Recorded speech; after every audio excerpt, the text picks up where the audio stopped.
pregou o parecer à indicação número 011 de 2023, a autora da indicação é a doutora Ana Reima Arruti, matéria projeto de lei 2822/2022 do Senado Federal, altera a lei 9434 de 4 de fevereiro de 1997 e a lei 7210 de 11 de julho de 1984 para assegurar a doação de órgãos duplos como hipótese de remissão de pena. Relatores: doutor Guilherme Gustavo Vasques Mota, doutora Silvia Virgínia Silva de Souza, da Comissão de Criminologia. Doutora Silvia vai fazer o uso da... vai apresentar o parecer, correto? Parecer também que a Comissão de Direitos Humanos vai apresentar o parecer também na mesma linha. Então, o Paulo que vai fazer convergência. Então, sim, entendi. Ok. Tá? Não, sem problema. Então, passo a palavra à relatora, doutora Silvia Souza, que nos acompanha desde Brasília. Aceita, por favor, doutora?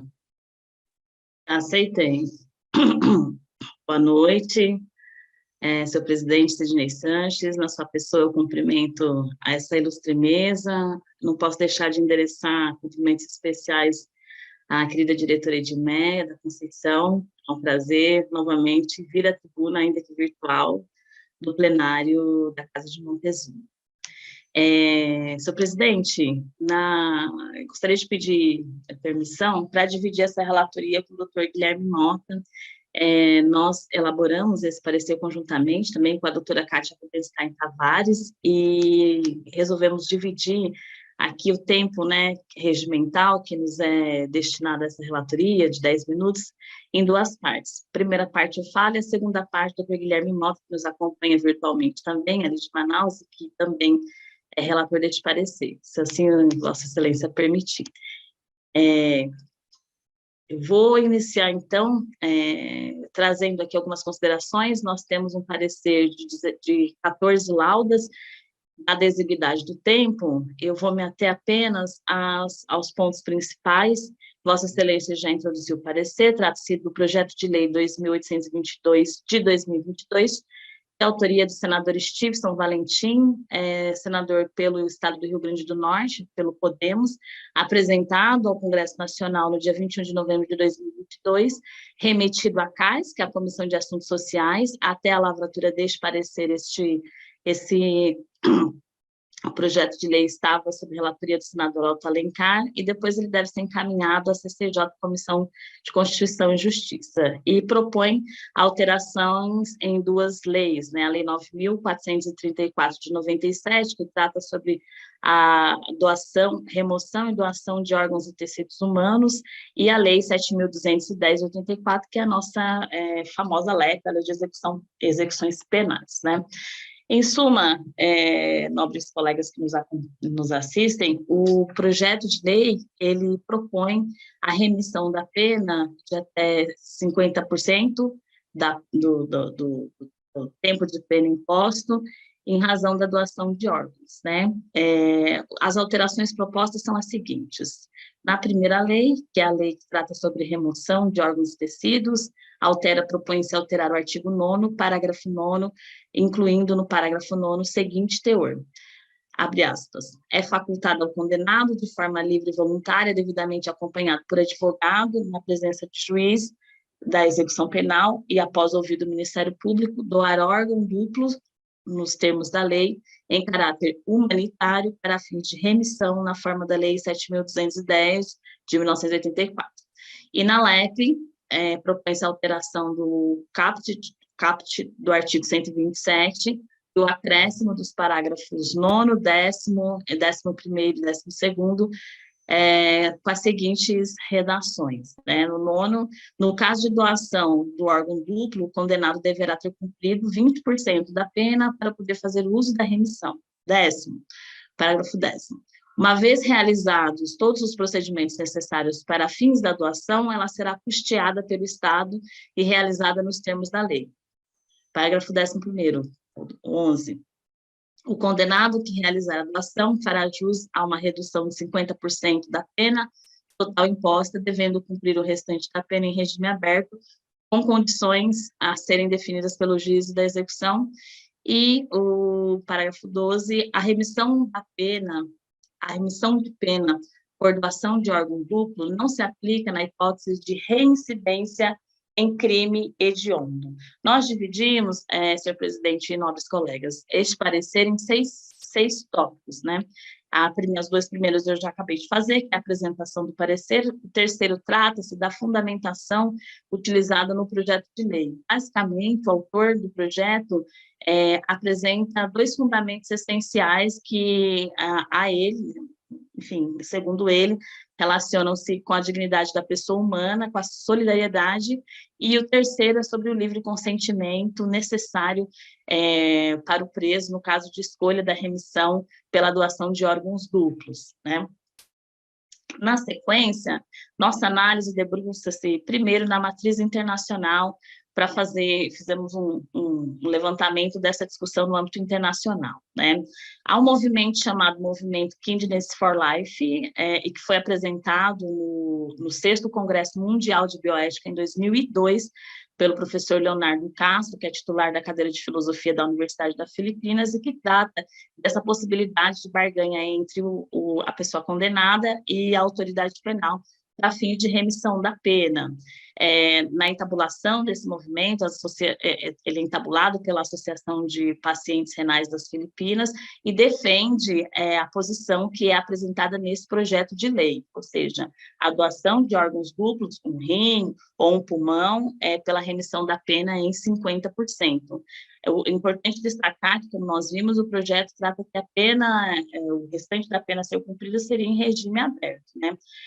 O objetivo é fazer com que os presos cedam os órgãos como forma de demonstração de arrependimento pelos crimes cometidos. E quando questionado sobre a vulnerabilidade das pessoas em privação de liberdade, o professor argumenta que arguir sobre a vulnerabilidade das pessoas privadas de liberdade é um argumento paternalista que impediria declarações de arrependimento, teria uma restrição à liberdade e seria, portanto, injusta na visão desse professor. Nos Estados Unidos, que é um outro lugar onde nós também olhamos, o Partido Democrata, dois políticos do Partido Democrata apresentaram projetos de leis que buscam também algo semelhante, né? A possibilidade dos presos doem órgão ou doem medula para fins de redução da pena. E é importante destacar que tanto nas Filipinas quanto nos Estados Unidos há movimentos contrários e há críticas a esse tipo de proposição. E no Congresso Nacional Brasileiro também, na legislatura passada, em 2019, já houve apresentação de proposições semelhantes pelo ex-deputado Daniel Silveira, e ambas foram devolvidas, na época, na Câmara dos Deputados, foram devolvidas para o autor, e ele foram devolvidas pelo presidente da Casa, o então deputado Rodrigo Maia, e ele não as reapresentou. Retomando aqui as críticas, o professor e sanitarista Giovanni Berlinguer, também um crítico dessa propositura nas Filipinas, diz que isso configura a reativação da escravidão do século XVII, ao dizer que o direito de escolha do preso é respeitado. Nós estamos segundo o professor, diante de uma falácia. E o secretário de Saúde também das Filipinas, Alberto Romualdo Júnior, aponta que pedir aos condenados que doem órgãos em troca de redução de penas é o mesmo que pedir a uma pessoa pobre que venda o seu rim. Também há movimentos de ONGs, organizações não governamentais nos Estados Unidos contrário a esse tipo de política. Enfim, continuando, nós destacamos a relação entre a prisão e a necropolítica no Brasil, né? Necropolítica é um termo cunhado pelo filósofo camaronês Attila Mbembe, e que designa, né, um conjunto de práticas discursivas ou práticas não discursivas levadas a cabo pelo Estado para conduzir à morte ou deixar a própria morte daquelas pessoas que são consideradas indesejadas ou indesejáveis pela sociedade. E essa noção do Attila, ela circunda também os conceitos e as reflexões filosófica do Michel Foucault em relação à biopolítica, né? Uma política de interferência no tecido social que define quem deve viver e quem pode morrer. A instrumentalização da política, da intervenção na vida humana que caracteriza a biopolítica, segue como uma necessidade elementar da nova organização do trabalho na ascensão do neoliberalismo e do capitalismo, implementada como uma tecnologia de poder voltada para estabelecer práticas de melhoramento da vida quando a riqueza passa a decorrer da exploração do trabalho nas fábricas. A biopolítica inverteu a máxima dos monarcas absolutistas, né, em que os governantes faziam morrer e deixavam viver pela máxima de fazer viver e deixar morrer. Fazer viver se deu nas práticas de aperfeiçoamento da espécie, de prolongamento da vida, de normalização do sujeito. Enquanto, quando o Estado deixa morrer, pense que Mbembe define como necropolítica, né, que geram zonas de morte ao expor indivíduos considerados endereçados a condições de morte.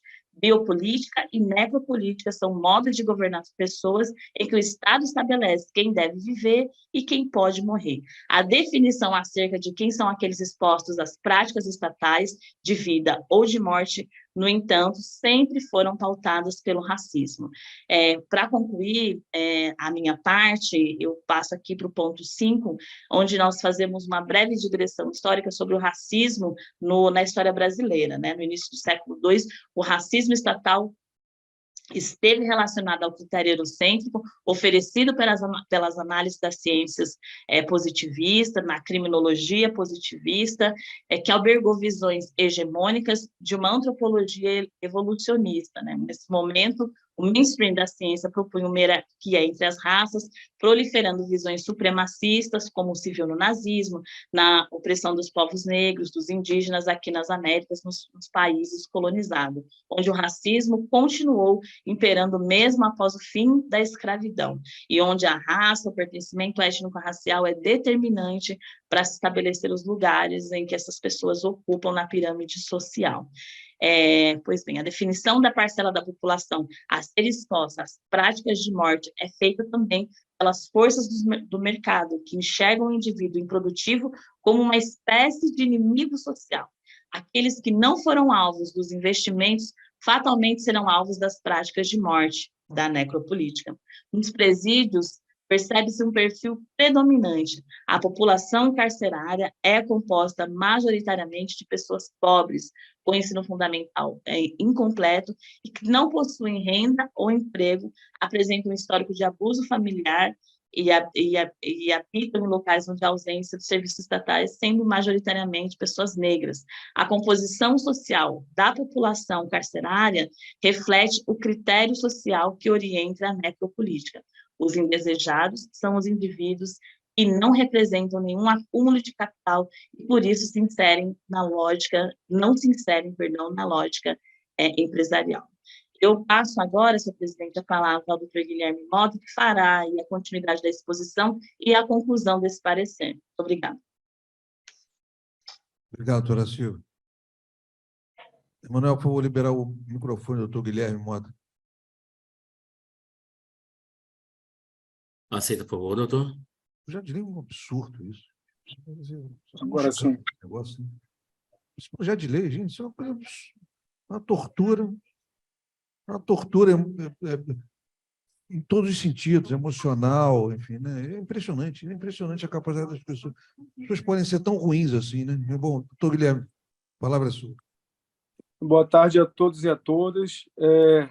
Estou aqui em Manaus nessa tarde esfumaçada, que já se tornou uma coisa recorrente aqui, né, nesse lado do país, na Amazônia. Mas vamos lá. Boa noite a todos. Eu só queria, vou ser bem breve, realmente só para finalizar, e observando também o tempo, né, que devemos respeitar por parte do protocolo. Mas, basicamente, não é, me vem à cabeça aqui, não é, acho que um dos principais conceitos sobre dignidade da pessoa humana, dentro da modernidade, a partir da modernidade, né, pelo Kant, que vai falar em metafísica dos costumes, que o reino dos fins, no reino dos fins, tudo tem um preço ou uma dignidade. Quando uma coisa tem um preço, pode-se pôr, em vez dela, qualquer outra coisa equivalente. Mas quando uma coisa está acima de todo o preço e, portanto, não permite equivalente, então se trata de uma pessoa, se trata da dignidade. Então, todos os sistemas jurídicos ocidentais a partir da modernidade, incluindo a nossa Constituição, considera, né, essa visão do Kant sobre a dignidade como um princípio de não cosificação. E é por isso que não é possível haver doação de órgãos em nossa sociedade de uma forma geral, né, fora da prisão também, né, porque se entende que nós não somos seres descartáveis, né, que existe um limite. Mas, a partir dessa proposta, né, na qual eles usam como fundamento, né, algumas autoridades do país filipino, né, um viés que traz um extremismo moral total, de dizer que quem está preso talvez procure por redenção, né, e doe um órgão. Então, essa afirmação ela padece de qualquer realidade, porque a gente precisa ver aqui no Brasil quem é que está preso. Não é? Então, a doutora já adiantou isso, né? É a condução, é uma gestão da pobreza, uma gestão da miséria pelo sistema penal, não é? Que pela necropolítica, mas não é suficiente, né? Não bastam não só esse racismo estrutural, essa necropolítica nos presídios, numa população carcerária que mais de 60%, conforme dados do CNJ e de outros institutos, mostram, não é, que são jovens, pretos e pobres, é a grande maioria que está lá. Como se não bastasse também todas as chacinas, agora eles querem realmente acabar por classificar seres humanos como sub-humanos, porque agora também eles têm que dar os órgãos. O nosso relatório, nosso parecer, também percorre a questão da mulher, onde fica até pior, porque, como nós verificamos, né, as mulheres, elas basicamente não têm um local de internação prisional próprio, né, digamos assim, adequado ao gênero, né, não observa qualquer necessidade fisiológica da mulher, eles só tiram homens e colocam a mulher lá dentro. E em questão de tráfico de drogas, né, a população carcerária, considerando por crime, em relação às mulheres, né, ao feminino, o que acontece? A gente vai perceber que a grande maioria, muito mais do que a questão dos homens, é por tráfico. Então, bem, só para finalizar com essa reflexão, que esse projeto me lembra muito os campos de concentração, né? A gente sabe que esses estudiosos, como Goffman, Foucault, que falaram sobre, né, a prisão dessa forma diferenciada, né, abrindo nossas perspectivas sobre o tema, né, de uma forma diferenciada, né, eles partiram do olhar do campo de concentração, e os nazistas faziam isso, eles extraíam tudo. Eles extraíam todas as riquezas, todos os pertences, propriedades, obras de arte e até dentes de ouro, né, que eram retirados antes dessas pessoas irem para a medida final, né? E até os dentes de ouro que eram retirados para serem derretidos, né, e vendidos. Então, eles extraíam tudo, né? Eu fico me perguntando aqui, desculpe se isso representa uma quebra do olhar científico e acadêmico que nós devemos ter, mas eu me pergunto se, na época do nazismo, se esse senador, não é, se ele estivesse vivo já, será que ele teria proposto, né, também um tráfico de órgãos também no campo de concentração? Talvez, aos olhos dos nazistas, seriam também uma grande ideia. Mas era só essa reflexão para finalizar e agradecer aí a todos que ouviram, a doutora também que participou, e nossa posição é justamente pela desaprovação, né, desse projeto de lei. Muito obrigado. Obrigado, doutor Guilherme. Temos aqui o parecer, né, complementar da Comissão de Direitos Humanos. Passar a palavra ao doutor Paulo Castro para fazer, enfim, que certamente converge desse absurdo, né? Que, gente, é impressionante a capacidade das pessoas serem tão perversas assim. É inacreditável. Então, o suprassumo da exploração de vulnerável. É impressionante, é impressionante.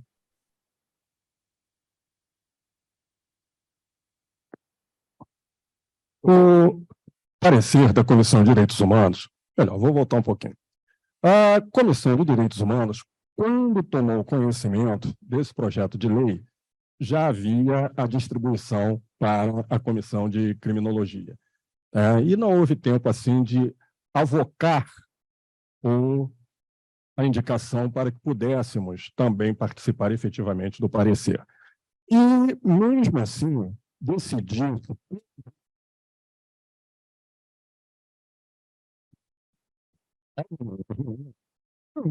também também pode-se dizer que é um projeto de lei racista, classista e aporofóbico.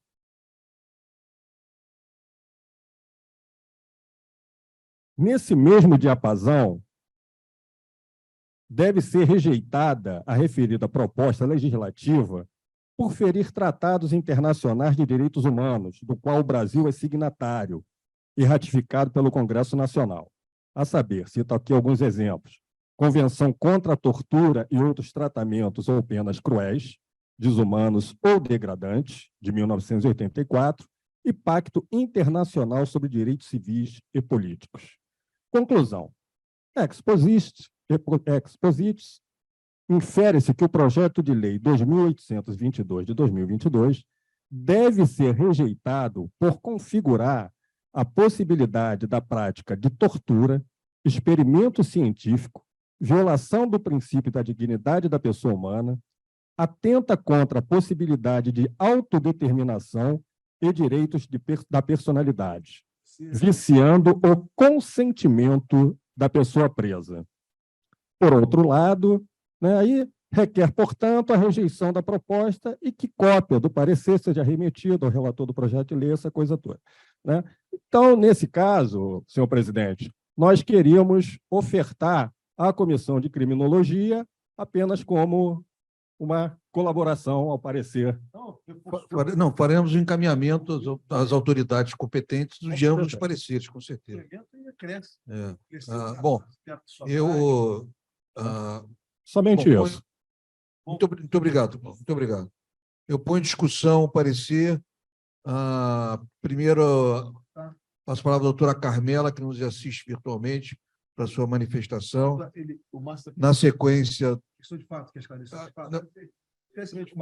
Carmela, só um minuto. Tem uma questão de ordem aqui do Márcio Barandier, enfim, e depois eu passo a palavra para você. Muito obrigado. Obrigado, senhor presidente. Obrigado. Senhor presidente, eu queria só esclarecer o seguinte: não sei se eu, por acaso, não atentei para alguma referência inicial, mas essa indicação foi também para a Comissão de Direito Penal, até a doutora Márcia Dias estava me lembrando, foi também para a Comissão de Direito Penal, e eu não sei por que não, a relatora foi a doutora Kátia Tavares, mas não tem problema nenhum, é só para esclarecer isso, porque a doutora Kátia Tavares também integra a Comissão de Criminologia, e o que aconteceu é que, como esse parecer foi votado primeiro na Comissão de Criminologia, quando foi para a Comissão de Direito Penal, a doutora Kátia Tavares subscreveu o parecer da Comissão de Criminologia, acrescentou, fez um acréscimo, acho que de 2 ou 3 parágrafos, mas foi votado na Comissão de Direito Penal e aprovado também.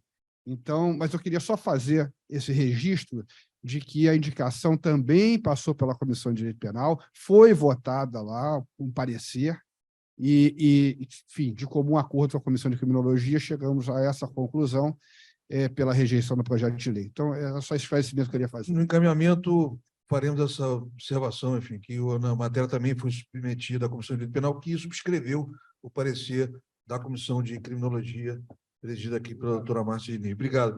Obrigado. Doutora Carmela, a palavra é sua.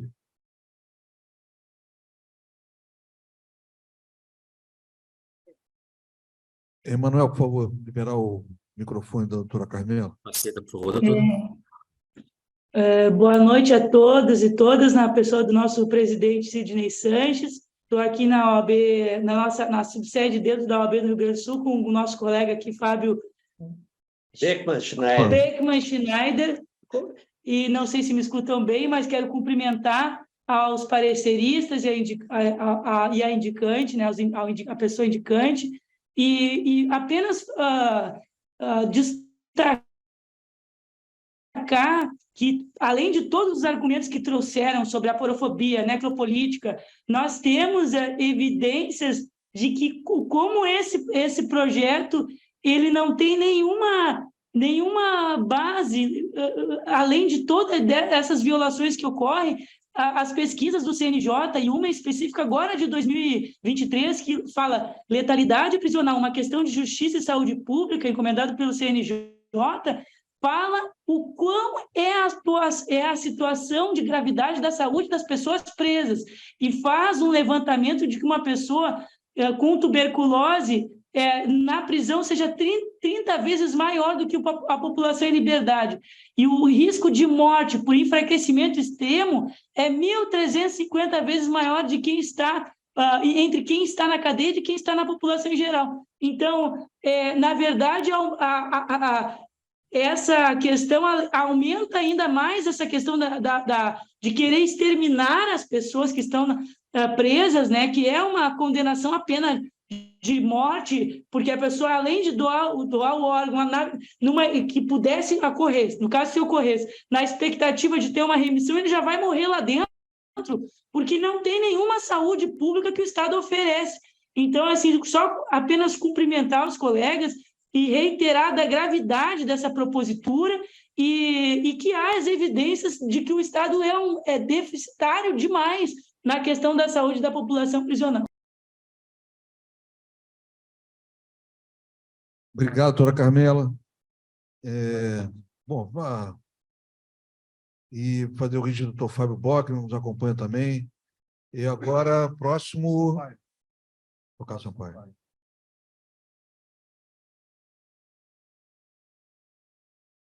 Obrigado, senhor presidente. Alguém poderia perguntar como é que eu, que não entendo nada de direito criminal, resolvi pedir a palavra, mas eu fiquei tão revoltado com esse projeto. É uma coisa antifascista, inspiração antifascista óbvia. Eu não posso deixar de me manifestar. Na realidade, eu vou falar menos de um minuto. É uma pena de mutilação, para começar. Isso é uma pena de mutilação. Amanhã, se puder, houver transplante de braço, por exemplo, doar o braço. E, na realidade, não é doação, é chantagem. É chantagem do Estado, porque não há nenhuma doação aí. O preso é convidado, entre aspas, né, a entregar um órgão dele em troca de menos pena. Isso é realmente uma chantagem. É uma coisa tão inacreditável que eu me espanto como é que isso pode surgir. Não é? É terrível. É só isso que eu queria dizer. Muito obrigado. Totalmente de acordo. Próximo inscrito. Márcia, você. Márcia vai falar pela Edificante. Não, então tem mais um. Você fala por último. Falta Sérgio Santana? Sérgio.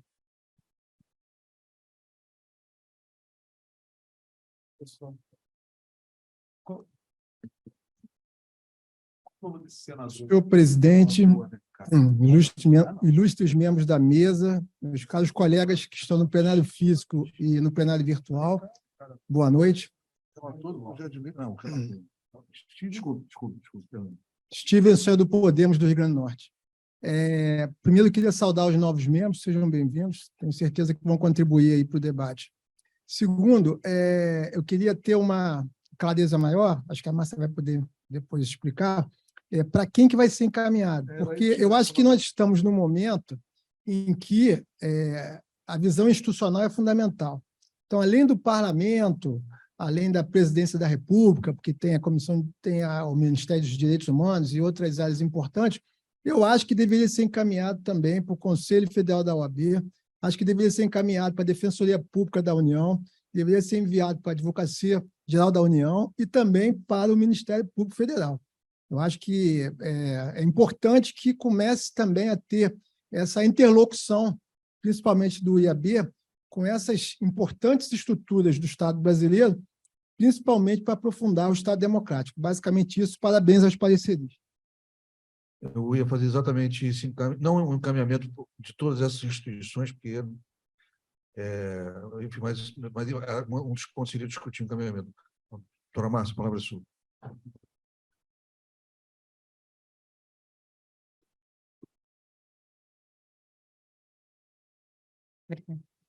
Bom, boa noite a todos e todas.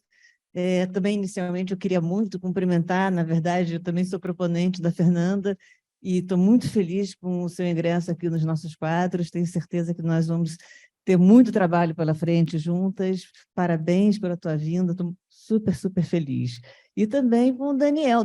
Nossa, eu conheço o Daniel e a Maria Eduarda há muitos anos, não os reconheci, subimos juntos no elevador, mas eu realmente sou completamente zero, abaixo de zero em matéria de reconhecimento fotográfico e facial. Mas eu conheço Daniel, inclusive já trabalhamos juntos, temos processos juntos. Daniel é um brilhante advogado, assim como a Fernanda. Eu acho que hoje o IAB realmente está num dia de festa por contar com vocês dois. E a próxima é a Maria Eduarda também, que tem que vir também conosco e participar da Comissão de Direito Penal, enfim, da comissão que você quiser, porque talento não falta. Muito bem-vindos. Em segundo lugar, eu queria falar a respeito do parecer. Eu estou falando em nome como presidente da Comissão de Criminologia, mas também em nome da indicante, que é a Ana Ruth. E quando a gente pensou, pegamos esse projeto, ficamos também assim, muito chocados, né? E aí a gente verificou que não é o primeiro projeto nesse mesmo sentido. Existem vários, eles vão tentando, eles vão retomando com uma capa diferente, com uma roupagem diferenciada, mas existem vários projetos que são colocados, que são levados à discussão na Câmara, no Congresso, no Senado, e que tratam exatamente desse tipo de proposta absolutamente indecorosa. Isso é uma violação aos direitos humanos, tudo que se pode imaginar como mínimo de direito à dignidade humana, os direitos dos presos, a impossibilidade de uma decisão tomada por um preso, qual é a voluntariedade que haveria uma decisão desse tipo? E aí eu queria também lembrar, foi muito interessante o debate em ambas as comissões, da criminologia e penal, mas lembrar de algumas observações também durante os debates, principalmente em relação ao querido amigo e membro da Comissão de Criminologia, João Marcos Bucchi.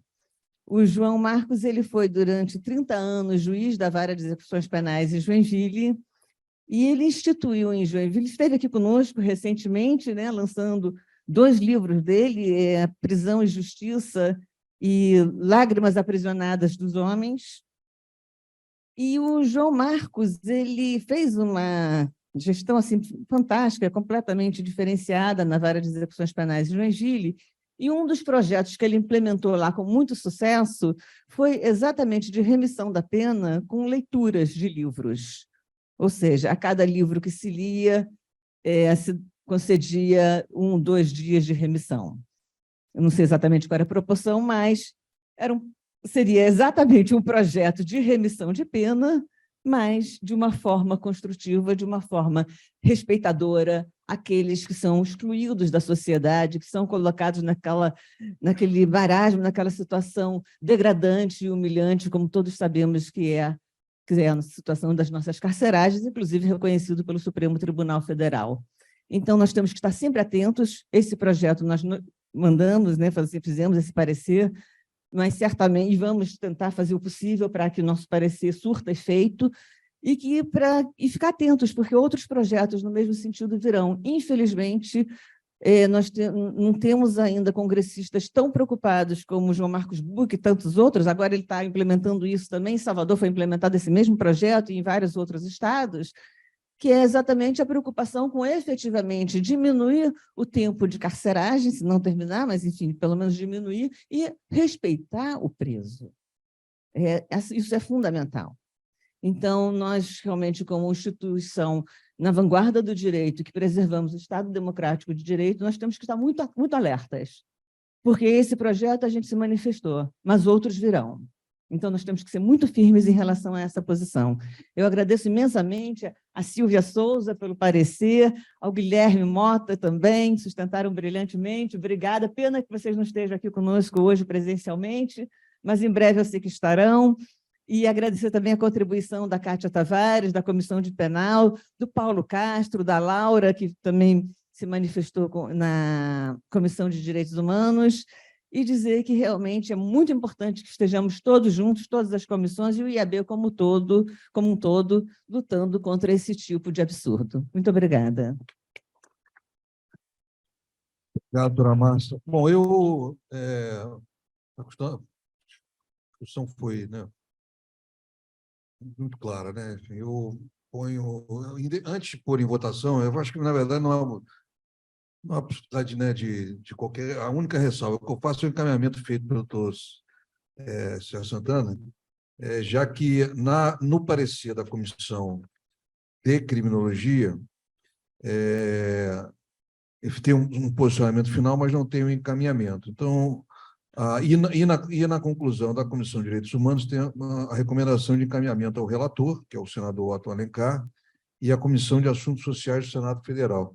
Mas eu estou de acordo com o doutor Sérgio Santana, acho que nós temos que ampliar esse encaminhamento, temos que enviar para o Ministério dos Direitos Humanos, né? Temos que enviar para a Casa Civil, a Presidência da República, o Ministério Público e a Advocacia Geral da União, e também a Defensoria Pública. Não, deputado, ele é senador. Ele é senador. Permite-se. E o Conselho Federal da Ordem, eu acho que esse assunto deve ser amplamente difundido, sobretudo, inclusive, para inibir ou manter todos em alerta para iniciativas da mesma natureza que venham a ocorrer, né, seja em ambas as casas, seja na Câmara ou no Senado. Então, acho que podemos aprovar nesse sentido o parecer, e parabéns aos pareceristas, ao doutor Silva, ao doutor Guilherme, ao doutor Paulo Castro, a Laura, que fez a redação do parecer pela Comissão de Direitos Humanos. A questão foi muito debatida e acho que tenho certeza que daremos uma grande contribuição, né, para o debate público em relação à questão. Vou passar para o doutor Folhena. Então, só para a doutora Márcia levantou ali o deputado, é senador, o nome dele chama-se Stevenson Valentim. Aí, curiosidade, foi tentar ver a biografia dele. Tá? Segundo o jornal o Globo, G1, tá? Stevenson Valentim é natural do Rio Branco, no Acre, divorciado e tem um filho. O oficial da Polícia Militar do Rio Grande do Norte, se tornou conhecido após comandar as operações da Lei Seca no Estado. Em 2018, se candidatou pela primeira vez a um cargo político. 2018, ou seja, foi naquela onda, né, e foi eleito senador pelo Rio Grande do Norte. Ele assumiu o cargo em 2019 para um mandato de 8 anos até 2026. Então, é importante conhecer a biografia dessas pessoas. O partido dele atualmente é o Podemos, do Rio Grande do Norte. Então, é importante a gente saber quem é, né? Que é a biografia anunciada aqui pelo G1.